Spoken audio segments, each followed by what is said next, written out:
దేవుడు కూడా సాయం చేస్తాడు. అన్న కానీ తమ్ముడు కానీ చెల్లె కానీ అక్క కానీ అందరూ మలిసి పెడతారు మనల్ని, కానీ దేవుడు మలిసి పెట్టాడు. దేవుడు మనల్ని చూస్తాడు బట్ నాన్న పత్రిక దేవుడు మలిసి పెడతాడు. దేవుడు నిజమైన దేవుడు, ఆయన సత్యమైన దేవుడు, ఆయన మాట్లాడే దేవుడు, ఆయన పిలిస్తే పలుకుతాడు.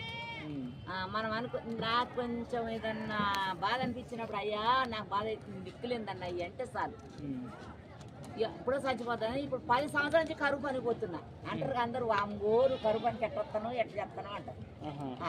కరువు పని కూడా పోతాను ఇప్పుడు 4 వారాలు పోబట్టి, ఎట్లా చేస్తాను నువ్వు ఎట్లా నడుస్తాను అంటారు. నన్ను దేవుడు నడిపిస్తాడు, ఆయన నడిపిస్తాడు కాబట్టి నడుపుతాను. ఈ మాటలు నేను చాలా మంది చెప్తుంటే విన్నాం కూడా, వాళ్ళు కూడా ఇలానే సేమ్ ఇలానే ఇప్పుడు అసలు ఏసు నమ్ముకుంటే చాలా ఉంటాయి ఉంటుంది అయ్యా మంచిగా బావుళ్ళు అంటారు కదా, నీకు చదువు లేదు ఏం లేదు ఇటు చెప్తావు ఎట్టొస్తాయి నీకు అంటారు, కానీ ఆయన ఇచ్చిన మాటలు అంతే. ఆయన